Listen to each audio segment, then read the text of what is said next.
हम्म। तो सर ये तो हमने एक नई पहल शुरू की है। सबसे पहले मार्केट के बड़े डेटा कौन से हैं? देखिए, मार्केट के बड़े डेटा में नेहा सबसे पहला और सबसे इम्पोर्टेंट डेटा ये कि निफ्टी 1 महीनों के निचले स्तरों पर है और 4 जून के बाद पहली बार निफ्टी 24,700 के नीचे आता हुआ दिखा है और बंद भी होता हुआ दिखा है। 30 जून में हाई बनाया था निफ्टी ने 25,669 का 25,669, वहाँ से करीबन करीबन 1,000 पॉइंट यानी कि 4% निफ्टी लुढ़क चुका है। तो जून से लेकर अब तक में 1 महीने में करीबन करीबन 1,000 पॉइंट हम खो चुके हैं।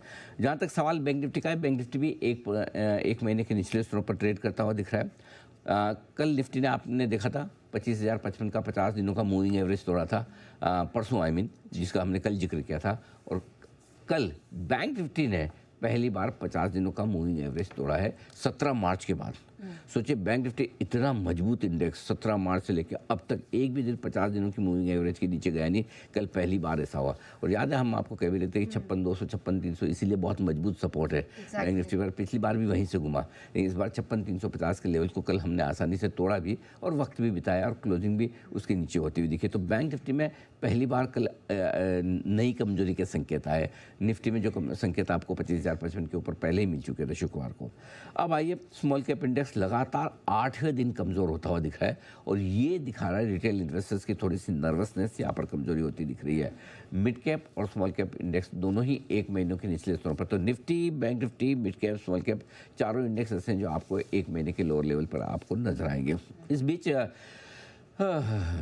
सबसे सुस्त पड़ा विक्स अब अपने नाम के मुताबिक वोलेटाइल होता हुआ दिख रहा है और कल विक्स में बड़ा उछाल आया 7% का और 2 हफ्तों की ऊंचाई पर पहुंचा है। इंटरेस्टिंग चीज़ विक्स के डेटा में जो दिख रही है वो है कि पिछले 12 सेशन में विक्स जितना धीमे धीमे धीमे करके नीचे आया, वो एक ही दिन में एक ही दिन में 12 दिनों का जो उसका मुंह था नीचे की तरफ का, वो एक दिनों में रिवर्स कर दिया।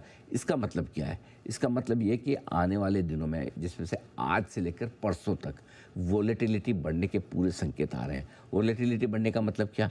वोलेटिलिटी बढ़ने का मतलब ये नहीं कि एक ही तरफा घटे या एक ही तरफा बढ़े, दोनों तरफ के ट्रेड ऊपर नीचे काफ़ी होने के चांसेस, यानी कि कमजोरी का ट्रेंड है ही, कमज़ोर होंगी, लेकिन हो सकता है बीच बीच में शार्प आपको रिकवरी या शॉर्ट कवरिंग आते हुए दिखे, जो आपको ये दिखाने की कोशिश भी कर सकती है कि बाजार ठीक होना चाहता है। सो इस तरह के ट्रेड के लिए अब आपको तैयार, एक जो पहले हम जैसे रेंज बाउंड ट्रेड में फंसे थे ना, अब रेंज बाउंड ट्रेड से वोलेटाइल ट्रेड की तरफ बाजार बढ़ते हुए दिख रहा है। तो ये बाजार के मूड, माहौल, अंग्रेजी में जिसको आप टेक्सचर कहते हैं या पैटर्न कहते हैं, उसमें एक बदलाव दिख रहा है और वो बदलाव ये दिख रहा है, कुछ कुछ चीज़ें ऐसी है जो बाजार में वॉलेटिलिटी की तरफ इशारा कर रही है।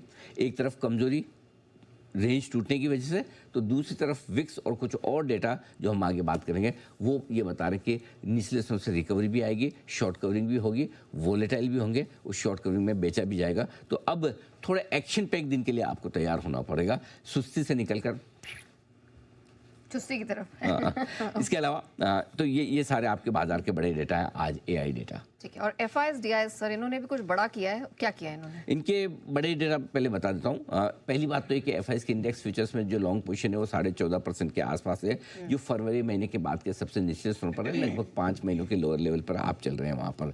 एफआईएस ने लगातार 6ठे दिन बिकवाली की है, सिक्सर मारा है बिकवाली का, लेकिन अब 16 को क्या बोलेंगे, स्वीट 16, हाँ, घरेलू फंड्स की लगातार 16वें दिन खरीदारी होती हुई दिखी है, कमाल की है। और मज़े की बात ये कि जितना एफआईएस बेच रहे हैं घरेलू फंड, उसका मुकाबला करके उससे ज़्यादा ही खरीदते हुए दिख रहे हैं कैश मार्केट में। तो कम से कम आप ये कह सकते हैं। एक और आंकड़ा इंटरेस्टिंग है कि जो ये 6,000 करोड़ की बिकवाली का आंकड़ा एफआईएस का है, वो 30 मई के बाद का सबसे बड़ा, यानी कि पिछले 2 महीनों में ब्रॉडली आप कह सकते हैं सबसे बड़ी बिकवाली। 30 मई, हाँ, जून और जुलाई 2 महीनों की एफआईएस की कैश मार्केट की सबसे बड़ी बिकवाली का आंकड़ा कल आया है।